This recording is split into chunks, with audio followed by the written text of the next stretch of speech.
Hey now, I'm Witt. Welcome to the channel. Today I'll be walking you through the Seiko Recraft Series watch. It's reference number SNKN03. Now it's an automatic dress watch with a very unique crystal, which we'll go over in much more detail. Let's check it out.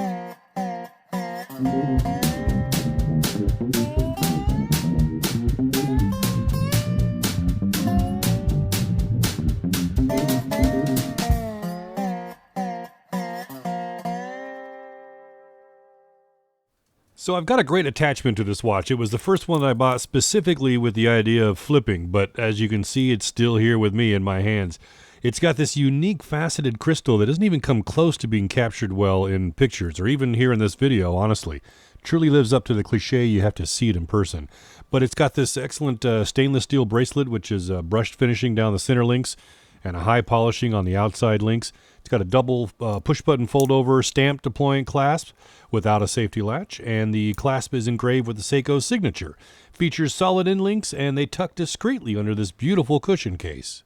I'll give you some measurements. The case diameter is 44 millimeters. It's got a lug-to-lug of 49 millimeters, but it wears much shorter than that. The case thickness is 13.5 millimeters, but about 2 of that is this thick raised crystal. The lug width is 22 millimeters, and this bracelet tapers down to just about 20 millimeters at the clasp.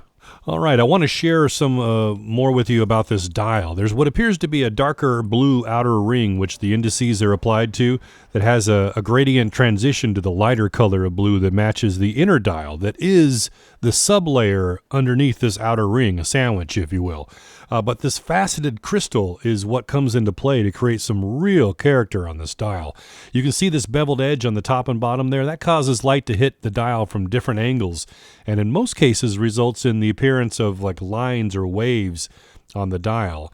As your wrist moves in the light, the waves appear to move as well, as sort of a 3D effect. That is the main look of the watch, but it can also shed that appearance in certain lighting conditions too.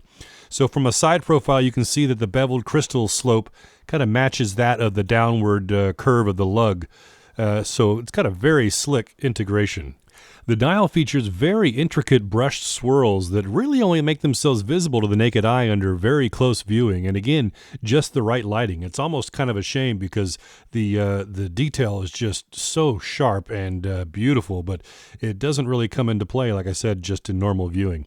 This watch fits right at home for daily dress wear, and it rides the line of sport watch merely because of its size.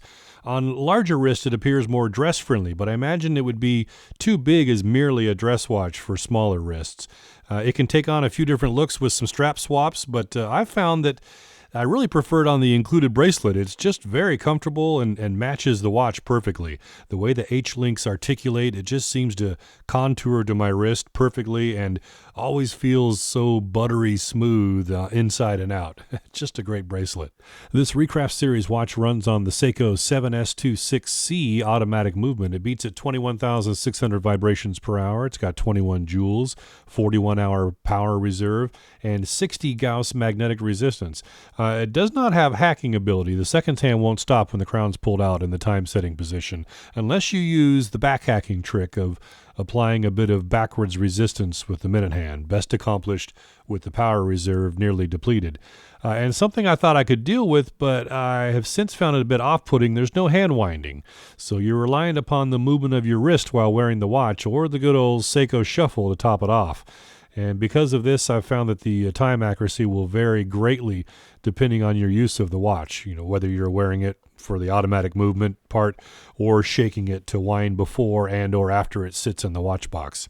But after a couple of tweaks of hand regulating this movement, no time grapher used, I got it to come in at just plus 1.1 seconds per day being worn for a week, and minus 7.3 seconds per day if it sits in the box, but I prevent it from losing power.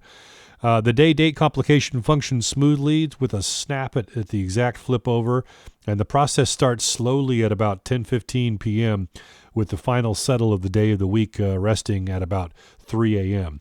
So that's a perfect example of why you shouldn't manually change those complications during that 9 p.m. to 3 a.m. window. You can see with this watch that the process was happening almost entirely during that time frame. The watch does have just a push-pull crown, but there is 50 meters of water resistance, so nice to know you can go swimming with your casual wearing dress watch, huh? This is an absolutely beautiful piece from Seiko, another great production from their Recraft series. Now, this watch is from a few years ago, but there is still plenty of new stock available from various outlets. Now, you may have to shop a little harder, but many of this reference number can still be had under the MSRP of $265. Now, as always, I feel like the MSRP is overvalued, but if you can get this watch today well under that price, I think you're still well within the Seiko value range that we, tend to focus on compared to how much their watches are going for these days, specifically talking about the increase seen over the past couple of years. I would say that my biggest complaint, and it's small, is about the clasp on the bracelet. Now, since there's no fold-over safety latch, the opening end of the clasp shows a gap that is visible to the person wearing the watch. It's very minor, but I tend to think about it every time I do a wrist roll and see it. Other cons, there isn't any luminescence, but that's to be expected from a dress watch. Then it's just the lack of hand winding that bums me out a little bit. But again, you know that about this movement. You go into it knowing that that's not there. Beautiful case design and finishing, extraordinarily unique dial and crystal combination.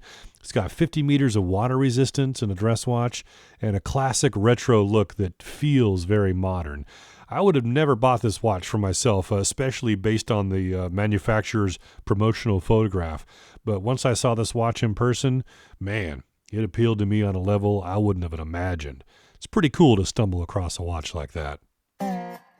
Check the video description for more details on this watch, and I'd love to interact with you in the comments section. And hey, thanks for being a subscriber. It's because of you I'm able to push out lots of videos like this. I'm Witt, with so many watches, so little time and money.